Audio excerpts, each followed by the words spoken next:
Hi, I'm the Retro Critic, and today, hi guys, and I'm the Retro Critic here, and today, hi guys, and I'm the Retro Critic here, and today, I'll be reviewing and talking about Season 6 of Tom's Take Engine. And today, I'll be talking about Season 6 of Tom's Take Engine. I'll be reviewing and talking about Season 6 of Tom's Take Engine. I'll be reviewing and talking about, and I'll be reviewing Season 6. So Season 6 of Tom's Take Engine, wow, where do we... Okay, so right off the bat, Season 6 of Tom's Take Engine, I actually like Season 6 of Tom's Take. It's actually not a bad season. I mean, I do feel like it's the beginning of the end, but I do feel like I do feel like Season 6 is an underrated gem of a season. Season 6 is an underrated gem of a season, and I'll get to that, and I'll explain why. But first, yeah, so, okay, so, let me give the back, so let me get into the backstory. So let me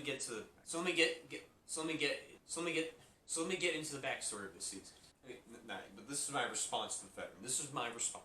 When I'm like, you son of a fucking bitch, how dare you use display? I have anxiety. I just want to choke veteran. I want to choke Senator Jones. But, so Britt Allcroft Pictures, now, believe it or not, Britt Allcroft Pictures turned into Glenn Entertainment. So Britt Allcroft Pictures still continued, it just turned into a different company or had a different banner. And that's where officially Glenn Entertainment became Season 6, where it had a Season 6 banner, Glenn Entertainment. Then Entertainment bought it. Okay, so there's episodes like Percy's Chocolate Crunch, Percy's Crunch, Tom's Jet. Okay, so let me get into the backstory of Season 6, Tom's Take. So yeah, let's get right into like the backstory of Season 6 of Tom's Take. So what happened was that after the disaster box office failure of Magic Railroad, Britt Allcroft was fired from her job, and she stand out because after Magic Railroad was such a terrible hit that she was fired from her job. And then with Baldwin and Angelus.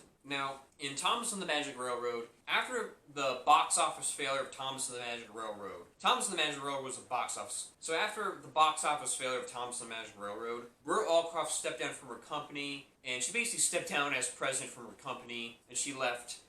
She still stuck around as like a co-producer or co-writer a little bit, so she still stuck around Season 6, but then she really left until Season 7 came around. We'll get to that. So then Britt Allcroft Pictures became Glenn Entertainment, and Britt Allcroft Pictures became no more. I mean, Britt Allcroft Pictures became no more, but Britt Allcroft Pictures then became Glenn Entertainment. It was formed into Glenn Entertainment, and this is where officially or for real, like Glenn Entertainment became as banner. This is where it was really known around this time, Glenn Entertainment. So this is where officially Glenn Entertainment was on the VHS tapes, became that company, and this is where Glenn Entertainment, became kind of the main Thomas company. Became the main company, the series, at the time, around that time when Season 6 came out. And this is where Glenn Entertainment, and this is where the VHS tapes, the DVDs had like the Glenn Entertainment logo, the Glenn Entertainment banner for a while on the Thomas VHS tapes and DVDs. And this is where like had like Glenn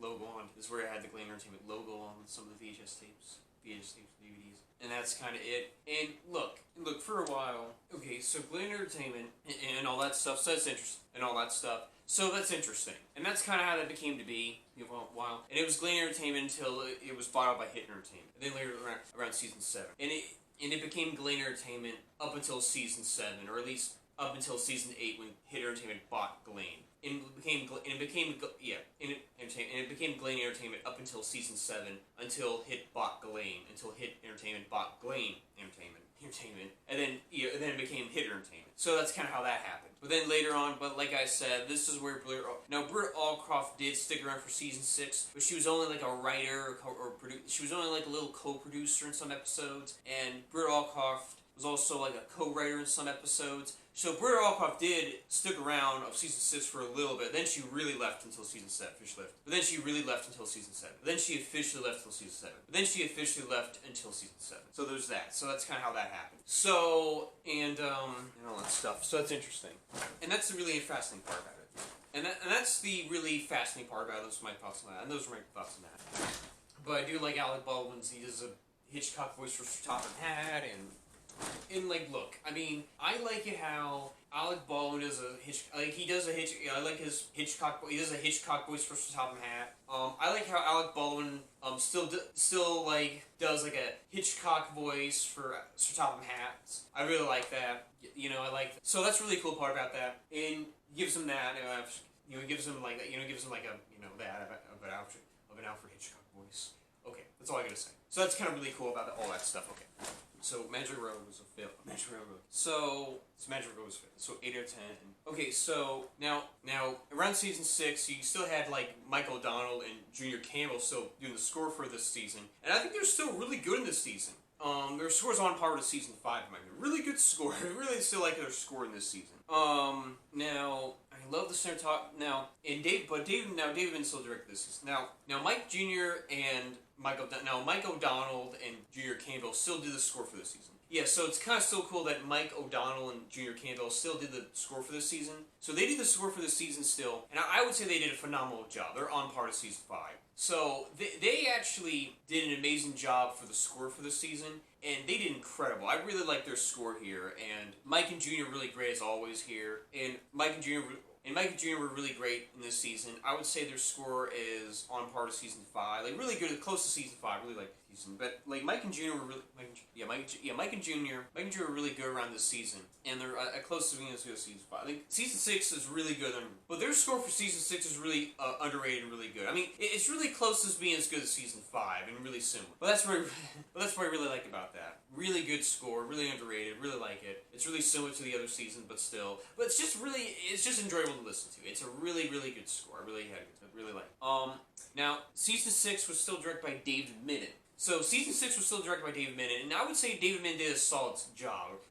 And I would say that David Minnan did a really good job still as writer-director of this season. Phenomenal job, I would say, definitely. Now, how was I introduced to this season? Well, I was introduced to this season of, like, Percy's Chocolate Crunch and Thomas the Jet Engine. So, I was first introduced to season 6 of Thomas the Jet Engine through VHS tapes like Percy's Chocolate Crunch and Thomas and the Jet Engine. Which, yeah, speaking of, I really do like episodes like Percy's Chocolate Crunch and Thomas the Jet Engine. But also, that's how I was introduced to season 6. I grew up watching, that's how I was introduced. But also, that's how I was introduced to season 6, that's how I grew up with it. But I really like episodes like Percy's Chocolate Crunch and Thomas and the Jet Engine. You know, Percy, I like that episode where, Thomas, Thomas rides a jet engine, Percy's Chocolate Crunch. Thomas and the Haunted Mine, I really like. Frosty's Ghost, Jack Frost episode, where Percy gets frozen, Spooky Engine, Scary Engine I really liked. I mean, Percy's Chocolate Crunch was fun because Percy's Chocolate Crunch is fun because Percy just crashes out of chocolate. Percy literally crashes out of chocolate factory and gets messy and gets chocolate all over. Thomas' Jet Engine is fun. I mean, Thomas in the jet engine is really fun and entertaining. Basically, Thomas pulling a jet engine. Basically, Thomas riding a jet engine is really fun. And you get episodes like Haunted, Percy and the Haunted Mine, which is fun. It's a fun, spooky episode of a Haunted Mine. It's a fun, spooky episode of Haunted Mines and Gnomes, of Haunted Mines and Haunted Gnomes. And there's episodes like Scary Engines. I like Scary Engines because it's like more of that Halloween episode. It's like that spooky episode where it's just ghost story. Like Scary Engines, they're like ghosts. I mean, Scary Engines I really like because it's like, a ghost story. It's where Thomas gets scared. It's where Percy scares Thomas for payback or whatever. Episodes like that. It's like haunted stories. Scary Engines, you know what I mean. I like the spooky episodes of this season. And, Percy in the Haunted Mine and Scary Engines are like the good spooky episodes of this season. I really like those episodes. Really good stuff here. And all that stuff. And like Percy, scares Thomas back for payback because Thomas tries to scare Percy. Well, Thomas scares Percy, but Percy gets payback. But it's fine. Yeah, and there was an episode, and in Scary Engine, in that episode, Thomas scares Percy, but Percy scares Thomas back for payback, but they didn't make it. But I like how, but they did kind of make up at the end, so they did kind of sell their friend. So they kind of, I like how they, so I like how, they make up. So, look, so you get a lot of good episodes like that. Oh, and another really good one. Gordon takes a fall. What was that episode? And I really like the episode. Salt Lake Secret's good. The Harvey episode, I really, Salt Lake Secret is a good, Salty Secret. We get introduced to Salty Diesel is really fun and good. I like the Harvey. Yeah, I don't mind the Harvey episode.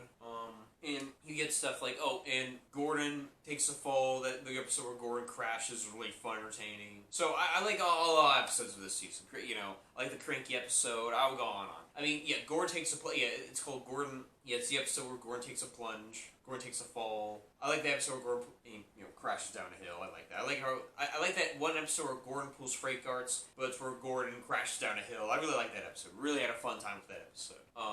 Really had a fun time with that episode. So yeah, really good stuff. And I like the Cranky episode where Crane gets. I like the episode where Crane gets trapped. And Cranky is like and I like how Cranky, like, you kind of sympathize. It's an episode where you sympathize.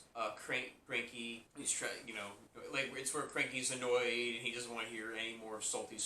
Where Cranky doesn't want to hear any more salty stories, and he's trying to get some sleep, and you kind of sympathize with. You kind of relate to Cranky in the episode. He doesn't want to hear slow stories. And you kind of relate to Cranky in that episode. So I'll go on. I like Thomas and the Fog. Thomas and the Fog is a good one. There's a fog mine. Well, yeah, fog explosions and rocket and whatever like that. But it gets so many episodes like Irene Bird. I mean, the episode where Edward. It's good. There's a good Edward episode where slight, but okay. So I like Thomas Fog. And I like episodes like Thomas the Fog. Thomas the Fog is a good one. It's like where it's like a rock avalanche. We get like a rock avalanche in that episode. I really like Thomas and the Fog. But other than that, and also in terms of characters, so I like all the characters are good and consistent in this season, except for Arian Burt. Arian Burt are too bullyish. My one gripe with this season is that Arian Burt has a decline in this season, where Arian Burt become a noxious bully. I mean, here's the thing: Arian and Burt were intimidating in season 5. My problem with this season is it's the decline of Arian Burt's character, because in season 5, Arian and Burt were intimidating and like scary. Here in season 6, Arian and Burt just become typical bully characters. That's what I can't stand. Because in season 5, Arian and Burt were like really intimidating and menacing like villains. Okay? Because in season 5, Arian and Burt were like intimidating and menacing and frightening evil villains. And here in season 6, Ari and Burt are just typical generic bully characters. That's my issue. So that's kind of my problem with that. I will go on. And also another decline of character is that, well, Edward, like I said, all the characters are consistent. Like I said, all the characters in this season are consistent and are really good in this season. Edward, it's like there's a slight decline of Edward's character, but where Edward tries, but it's good. But Edward's still really good in this episode. Really good, consistent. Edward's consistent. It's an episode where Edward tries. It's an episode where Edward tries to prove himself against Gordon, or Edward tries to show his honor towards Gordon. Sorry, it's an episode where Edward tries to show he's reliable against Gordon. Gordon respects him again. Here's the thing.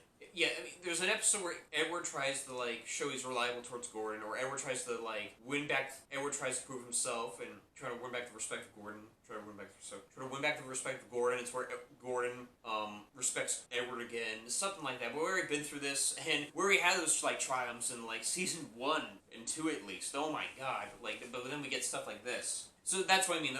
The slow decline, the slow downhill. We already had in season 1, we already had those triumphs. We already had those triumphs and established these character arcs in season 1 and 2, a little bit 2.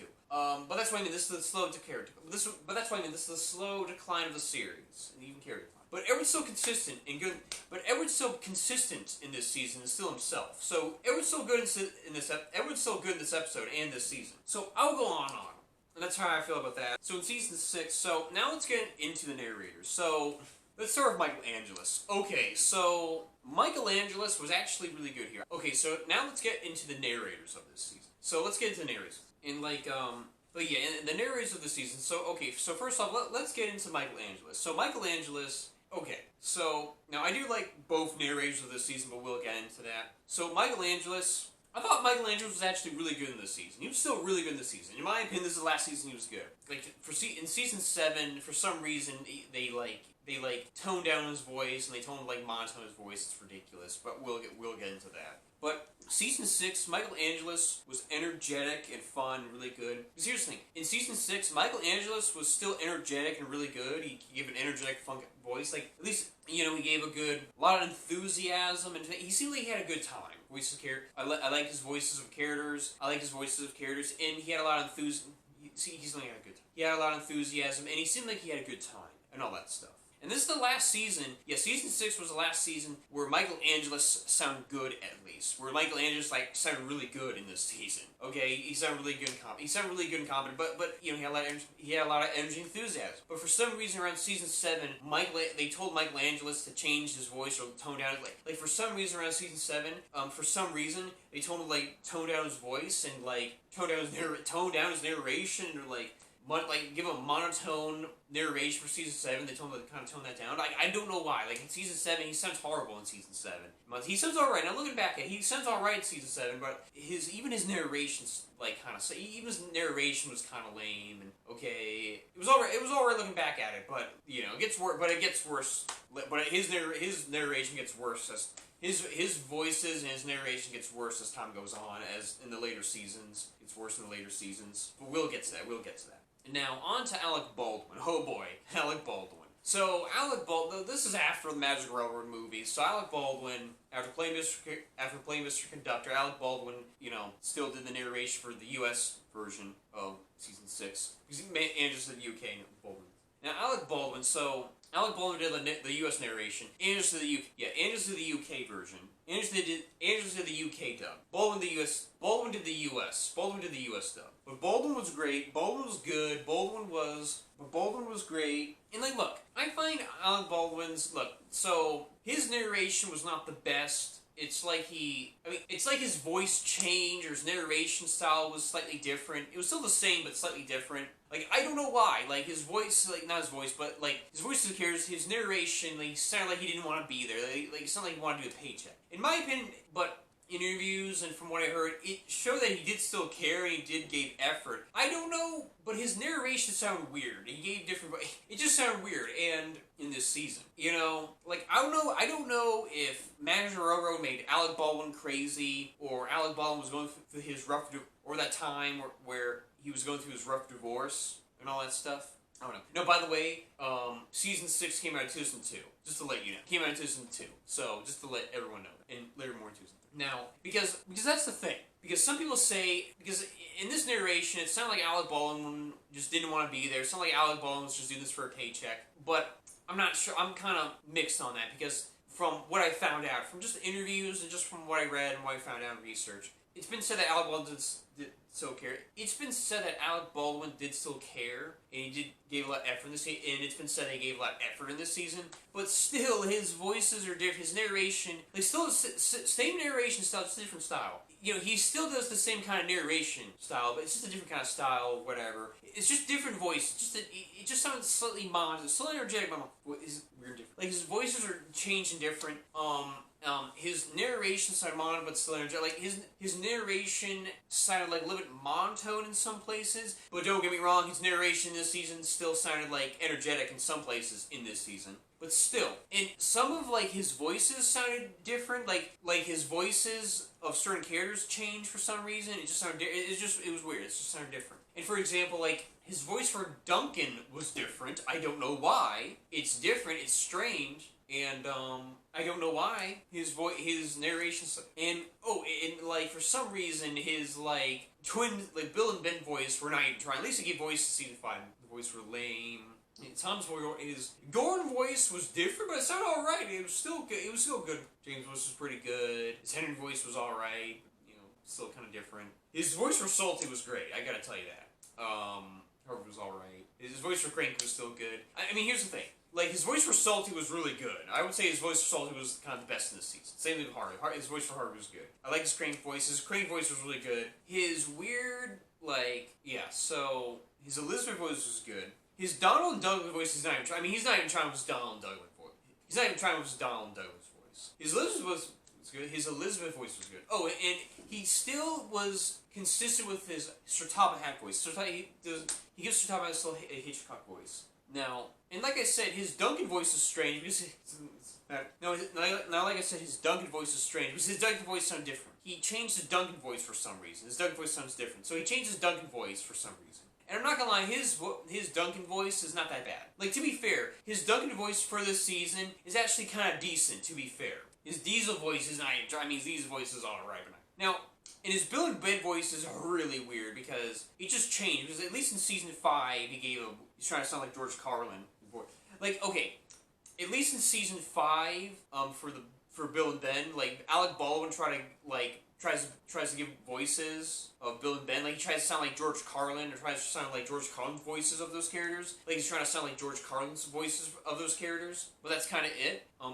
Sounds like George. But like, look, like what's crazy is, but here he's not even trying with Bill. He's not even trying with Bill and Ben. You know, it's terrible. Here his Bill and Ben voices sound weird and different. Also, yeah, here his Bill and Ben voices are just weird and sound different, and it's just not the same. Like I don't know what happens, but he's not even trying. Like I don't know what happened. He changed voice. He changed Bill and Ben voice. He's not even. I don't know what happened. He's not even trying with Bill and Ben. I don't know what happened. It's ridiculous. But like, look. Oh, and his Diesel voice was alright. Like he's trying with his Diesel voice is actually alright. He's trying with his Diesel voice at least. So his Henry voice is alright. I mean, his Henry voice is different, but his Henry voice is all like Henry voice because it's not like season 5. But like, look, okay, so James, so his voice for Henry is different. It's not like season 5. It's not like his voice for Henry of season 5. It's not like his season. It's not like It's not like his voice for Henry of season 5 is like that here. Like he has a different voice for Henry in this season. Like he gives a different voice for Henry in this season. So his voice for Henry is different in this season. So his voice for Henry is different around this season. But it's all his Henry voice is all right.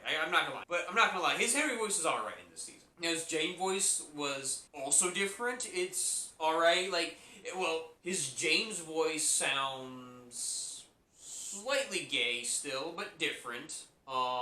Okay. I mean, his James voice sounds good. His James voice sounds good. Still, I mean, his James voice, is all right. Still a little bit gay, not gay anymore. But now his James voice sounds a little bit gay, but still, his James voice sounds less gay now. You know, God, well, you know what I mean. But oh God, but his James voice is actually kind of decent. Actually, all right. His James voice is actually kind of all right. It's actually kind of decent. And like, look, Tom's voice are good and solid. Now his Thomas and Percy voices are good and solid. His Thomas voice. So his Thomas and Percy voices are pretty good. His Thomas and Percy voices are pretty good. And his voice for Gordon is actually alright. Like it's not like season 5 Gordon with but his voice for Gordon is actually pretty underrated here. Pretty good. It sounds good here. It's not like a cheesy Gordon voice. Like his voice for Gordon, it's not like the voice he gave for Gordon in season 5. His voice for Gordon here is different. It's actually pretty decent. I mean, look, it's not like the cheesy voice he gave for Gordon of season 5, but his voice for Gordon here is actually pretty underrated in my opinion. Like his voice for Gordon here is actually pretty decent in my opinion. It's not bad. His voice for Gordon here is actually pretty alright. His voice for Gordon here is actually not that bad. His voice for Gordon here is actually not that bad. His voice for Gordon here is actually alright. His voice for Gordon here is actually alright. It's not that bad. To be fair, it's decent. But like, look. But moving on from that. But overall, Alec Baldwin was okay this season. So okay. I would say it's a tie because I equally kind of like grew up more of Alec Baldwin. But I would say it's a tie. I would, to be fair, I agree with the Alec Baldwin more. I would say Angelus is the winner. Okay, I'm gonna say Alec Baldwin is the winner. I mean, look, I would say it's a close tie with Angelus. I would say Angelus is the winner, but like, look, I prefer both. That's the thing. They're both equally good in my opinion. Last time they're good. But like, look, I would say Alec Baldwin is the winner. I would really say Angelus would be the winner around this season. But in my opinion, I would actually say Alec Baldwin is the winner around this season. Because, maybe it's just because I kind of prefer him more, and I grew up with him more. Maybe it's just because I have nostalgia and I grew up watching this season more. And maybe it's just because I kind of just prefer watching his narration more in this season. Around this season. And that's kind of why, really. So, like, look, I mean, they're both tied in my opinion, both equally good. And that's pretty much it. Later on, Alec Baldwin still left the series, So now, I'm going to do a voice narrator comparison between Michael Angelis and Alec Baldwin, so I'm going to, compare and contrast between the voice narrators of Michael Angelis and Alec Baldwin. So, here we go. We heaved until the old freighter finally caught a tide. It's good to be useful. We heaved until the old freighter finally caught the tide. It's good to be useful.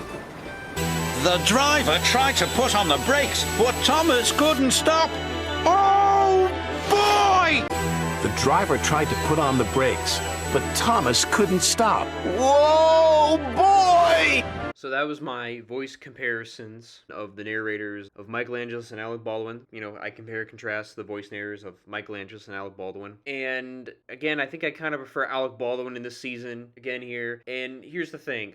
Michael Angelis was also really good here in this season. Michael Angelis, as the narrator, was really phenomenal in this season. But I just kind of prefer Alec Baldwin more. Alec Baldwin was actually alright in this season. Michael Angelis was he was decent. In this season, Michael Angelis was somewhat alright in this season. You know, not his best, but he was decent this season. But Alec Baldwin was also okay, but I just prefer him more. You know, Alec Baldwin was actually, I thought Alec Baldwin was actually pretty good here in this season. I just prefer him more, and that's why I kind of have him as the winner here in this season. And that's why I choose Alec Baldwin as the winner of Best Narrator of this season. Oh, by the way, sorry, I forgot to mention, around Season 2, so Season 6 of Tom's Take Engine was released around Season 2, both US 2 and 3. Season 6 of Tom's Take Engine was released in Season 2. So yeah, Season 6 of Tom's Take Engine was released in Season 2, both in the UK and US. And in the US, more tapes came out in Season 3, and in the US, more tapes came out in Season 4, so that's kind of where it was released, so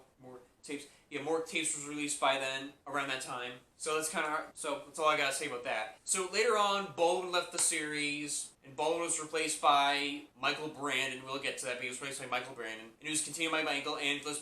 In the UK version, it was still continued by Michael Angelis, but Michael Angelis' voice changed around Season 7, but we'll get to that. So that's all I gotta say about that. Those are kind of my thoughts on that. So here are some of my honorable mentions, and some of these honorable mentions do not go in any particular order, so here we go. So the first honorable mention is No Sleep for Cranky. My second honorable mention is Salty's Secret. Another good honorable mention is Harvey to the Rescue. Another honorable mention I have is A Bad Day for Harold. Another good one I like is It's Only Snow. Another alright one is Twin Trouble. Another one I don't mind is Rusty Saves the Day. Another okay one is Thomas, Percy, and the Squeak. Another episode I like is James and the Red Balloon. Another good episode I like is Percy and the Haunted Mine. Another good episode I like is Toby Had a Little Lamb. Another good episode I like is Faulty Whistles. And so those are my honorable mentions of my favorite episodes of Season 6 of Tom's Tank Engine. And so now here are my top 8 favorite episodes of Season 6 of Tom's Tank Engine. And my top 8 favorite episodes don't go in any particular order, so here we go. So number 8 is The Fogman. Number 7 is The World's Strongest Engine. Number 6 is Jack Frost. Number 5 is Scaredy Engines. And number 4 is Duncan Duncan. And number 3 is Percy's Chocolate Crunch. And number 2 is Gordon Takes a Tumble. And number 1 is Thomas and the Jet Engine. And those were my top 8 favorite episodes of Season 6 of Tom's Tank Engine. Overall, I actually give Season 6 of Tom's Tank Engine an 8 out of 10. I still enjoyed this season. There's a lot of good episodes of this season. One of the last good seasons of my opinion. Oh, I forgot to mention, you get episodes like Jack Frost for Percy. I like the episode, Percy, gets frozen with Jack Frost. Oh, and by the way, I like the episode Jack Frost where Percy gets frozen. Percy gets frozen like a Jack Frost. I like that episode. I like that episode. I like that. So there's a lot of episodes like in this series. I like that. Oh, and I like that episode where Harold. And I like that one episode where Harold the helicopter crashes. In that one episode, I really like that episode. So overall, I give Tom's Tank Engine season 6 Tom's Tank Engine. So overall, I give season 6 Tom's Tank Engine 8 out of 10. And that's all I got. And that's pretty much all I gotta say. And those are kind of my thoughts. That's pretty much all I gotta say. Those are pretty much thoughts of season 6 Tom's Tank Engine. And overall, guys, I give season 6 of Tom's Tank Engine an 8 out of 10. And that's pretty much all I gotta say of Season 6 of Tom's Tank Engine. That's kind of all my thoughts of Tom's Tank Engine. And that's pretty much all I gotta say of Season 6 of Tom's Tank Engine. And that's my thoughts of Season 6 of Tom's Tank Engine. And overall, guys, I'm the Retro Critic, and I'm out. And I'll see you guys later, and I'll see you guys around. And peace out, and bye.